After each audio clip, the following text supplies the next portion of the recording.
Tsaka lang natin may isip, no, na may Diyos pala. Minsan nakapagtataka mga kapatid. Kapag tataka, nakakalungkot. Gaya nung pinuntahan naming concert no kagabi, napakadaming tao. Sobra, napakadami. Talaga namang pumipila yung mga tao para lang mapanood yung kanilang mga idolo. Naisip ko, paano kaya no pag-concert naman ito ng mga pag-concert naman ito or yung mga tutugtog ay yung mga bandang Christian. I mean, pupunta tayo dun to worship God.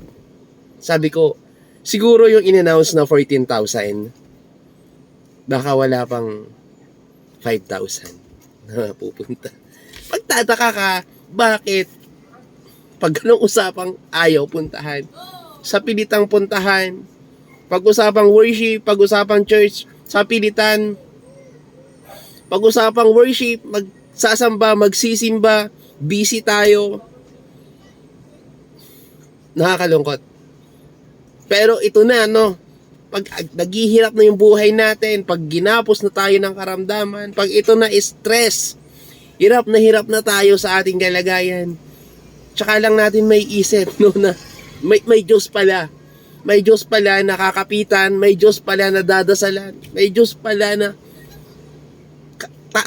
may Diyos pala na pwede nating tawagin kahit hindi na natin siya naaalala. Pero during, no, sa mga ganitong pagkakataon na masaya tayo, ginagawa natin yung mga gusto natin.